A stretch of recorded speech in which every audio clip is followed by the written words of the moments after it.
Donna. Donna who? Donna, Batman!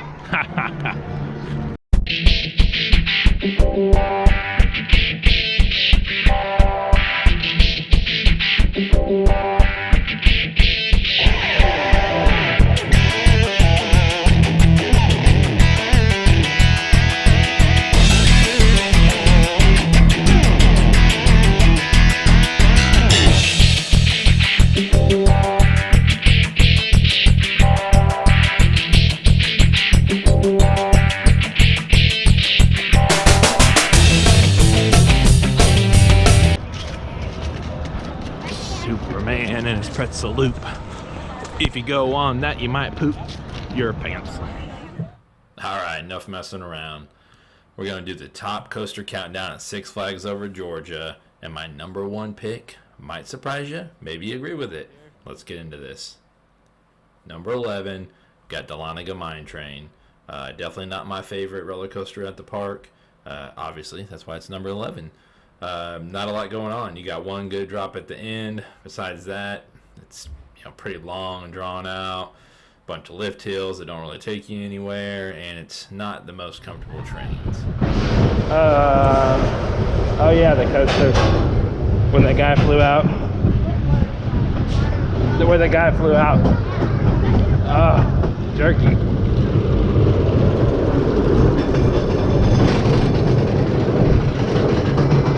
Noah's old ride. Used to love that, Noah. Six Flags, Texas.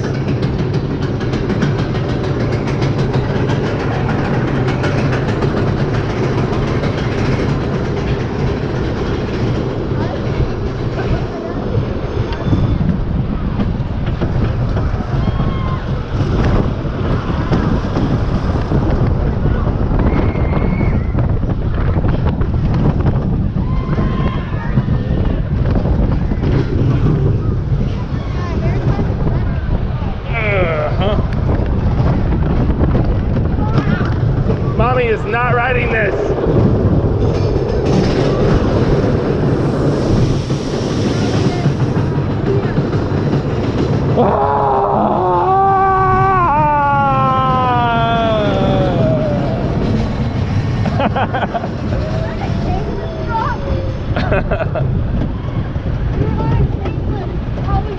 Yeah.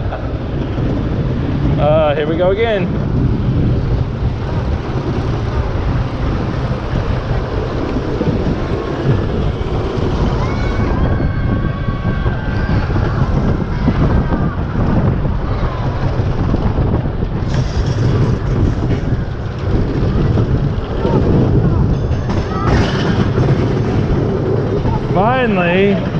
Finally.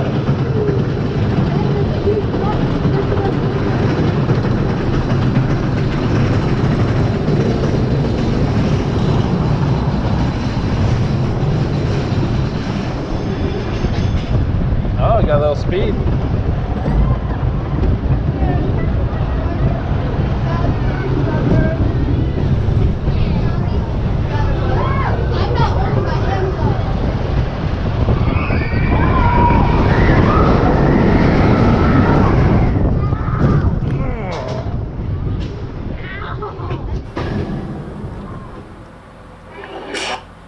Alright, that brings us to number 10, the Joker Funhouse Coaster.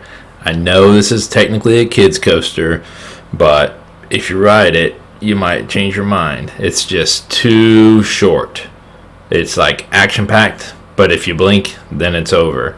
But I still put it over Dahlonega Mine Train. If they could lengthen this thing, I think you'd be doing alright for a family coaster.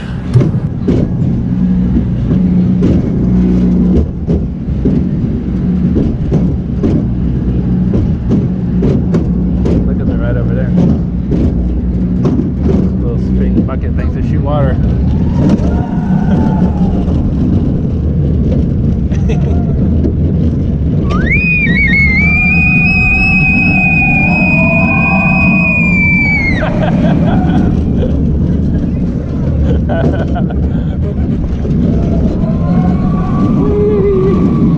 And brake rest.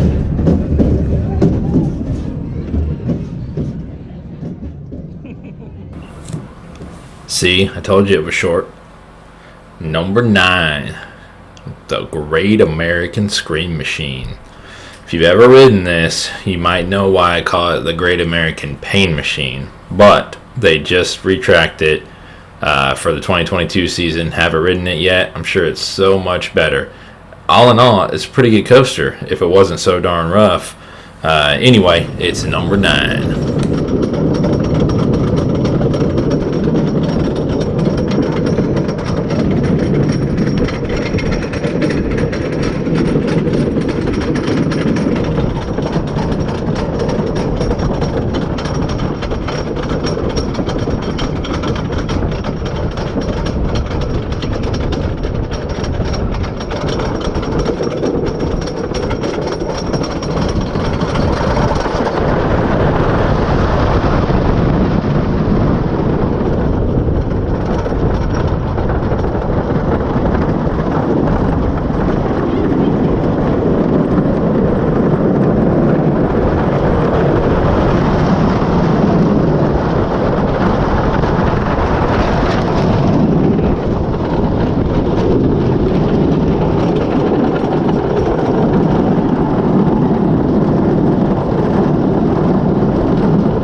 Alright, probably no surprises so far. Maybe this one surprises you, I don't know.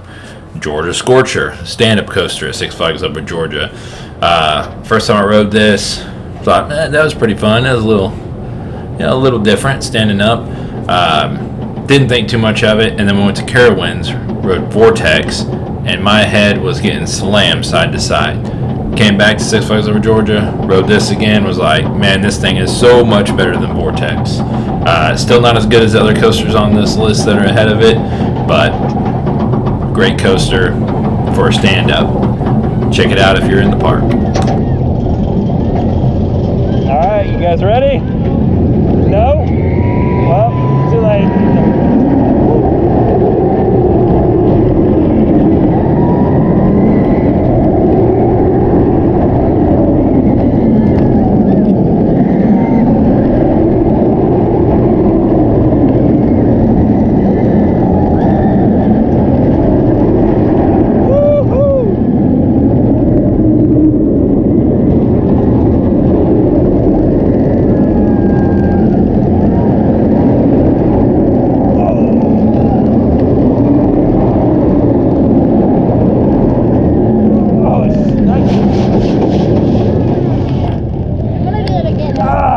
That's a little painful for my legs.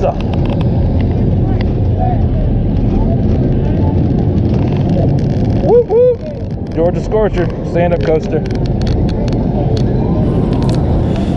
Alright, this is where it started getting a little tougher to make these decisions. Superman, number 7. The only other flying coaster I've ever ridden was Manta at SeaWorld Orlando, and it's better than this. But this is still a great flying coaster. They both have the pretzel loop, get you every time. But I just couldn't put this one over the rest of the coasters on this list that are ahead of it. I didn't think it was good enough. But it's a good coaster. Definitely recommend it, especially get to the back of the park. Most people aren't there. Ride it pretty quickly. You might not.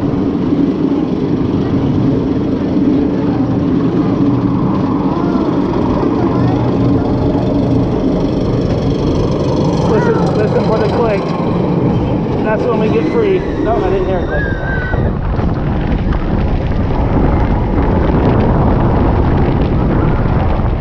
Oh boy.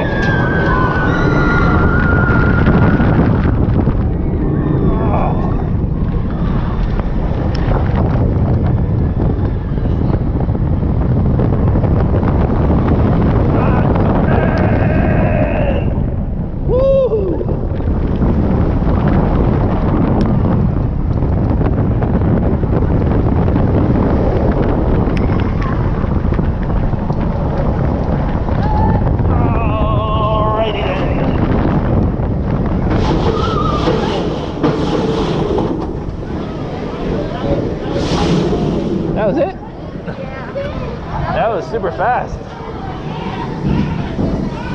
Woo-wee. Now it's time to sit here while we unload the train. Well, speaking of Superman, I think he might be this next guy's greatest enemy. Well, according to the Lego movie, but Batman, number 6. These things are great. Rode the one at Six Flags over Texas. Don't really remember it except for when I got done, I felt all crazy dizzy and whatnot. This one's the same way. Very quick, very intense. Good coaster though. Nice inverted coaster for this park, helping round out the lineup. But just kind of put it in the middle of the countdown.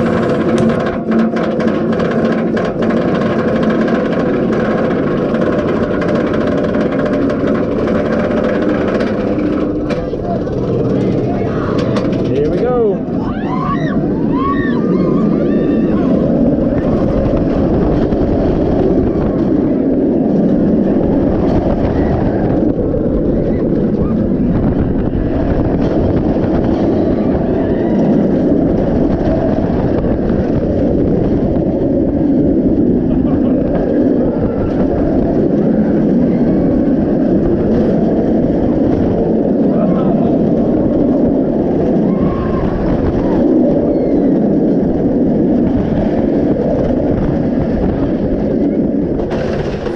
I think this next one is where people might start to disagree with me if they haven't already. Mindbender. Put this one at number 5. I like it. I've only ridden it since it's been redone with the new trains and the fresh coat of paint. This one, I could not wear my GoPro on. Just the folks running it wouldn't let me wear it. Excuse me. So I did this off-ride footage. The rest of them I have all the way recorded. Let me know if you've ever ridden this and got to wear your GoPro or whatever kind of camera you use in the comments below. I believe she was screaming, help me at this point.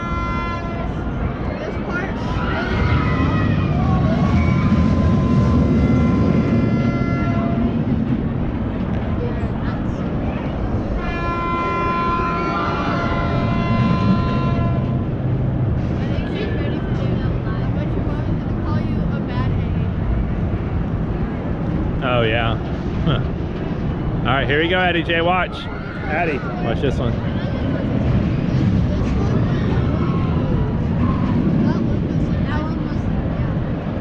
And then you go through the tunnel. When we were doing one of the drops, it felt like we were about to do a loop, so I was like, okay, I'm back. Yeah, it's that one. People think that is a loop. Alright, I'm pretty sure this next one will be controversial for people who rode it when it was the Ninja. From what I understand, it was super rough, one of the worst rides there, if not the worst. But I've only ridden it as Blue Hawk, and I had a great ride towards the end of the train. This was from the front of the train, which was a little less comfortable than the back of the train. So I recommend doing both, though. This thing has the longest, slowest lift hill ever. So this is going to take a little while, but great ride. Got the butterfly element, which there's only 2 in the world, I believe. So comment below if you ever rode this as the Ninja, and then if you rode it as Blue Hawk, and what you think with the new trains and new paint job.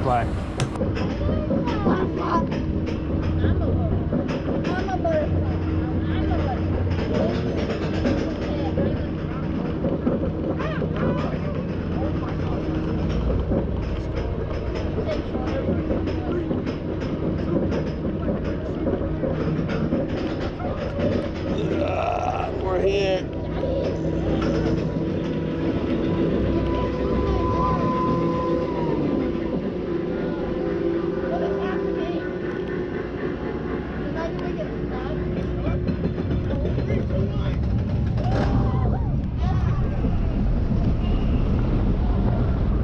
Yeah, boy. Yeah, boy.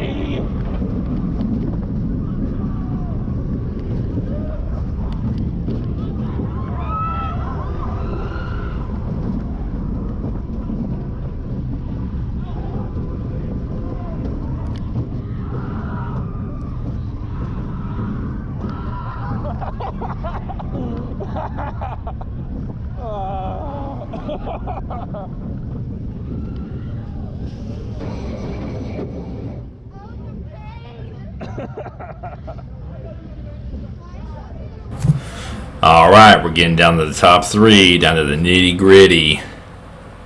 You guys probably, oh, there it is, number 3. You probably guessed, Daredevil Dive. Great Gerslauer coaster. Got that vertical climb, that's always fun. Beyond vertical drop. The only thing that stinks about this ride is usually the line is so long because the train's only holding 6 people. But besides that, great ride, super smooth, pretty intense though. That's why I give it number 3.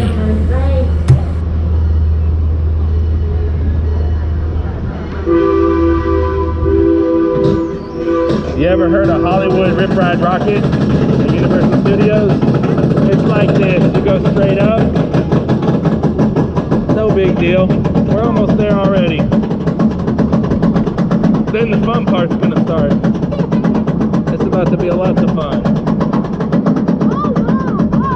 Yep. Here we go. We're already up here. It's not even that tall. Whoa, gosh. Woohoo!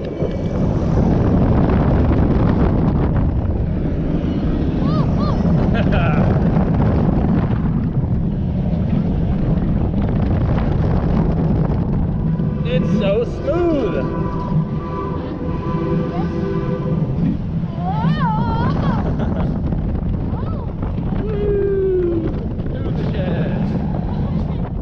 Oh, hang upside down.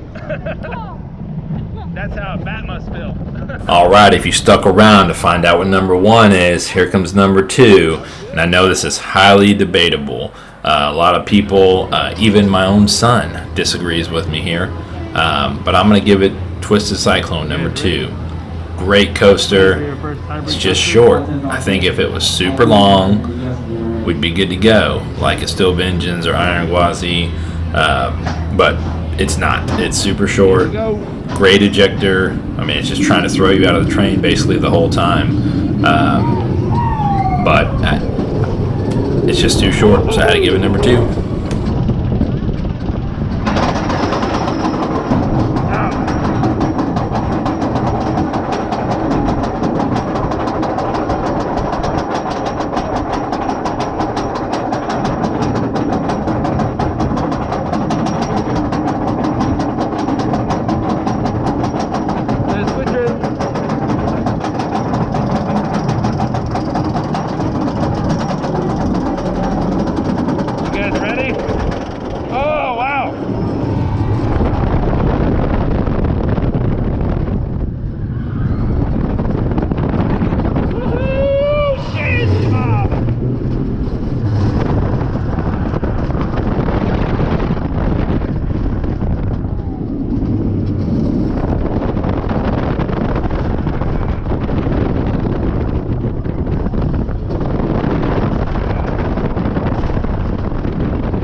Alright, that leaves one coaster left. If you've been to this park, you know what it is. If not, then you're about to find out. Goliath. B&M Hypercoaster. Great ride. Just goes out of the park, comes back in. I know there are a lot of people who agree with me. Some still like Twisted Cyclone better. But it's Goliath all the way. Six Flags does love the name Goliath. Airtime Thrills actually made a video, I believe it's called Goliath versus Goliath versus Goliath versus Goliath. Again, you get the idea. Check out that video as well because it's pretty funny.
below if you agree or if you have a different order. Post it on there. I'm very curious what everyone else thinks. Also, let me know if you've ever grayed out or blacked out in the Helix. I see that that question gets asked a lot, and I'm just curious because I never have and no one I know has.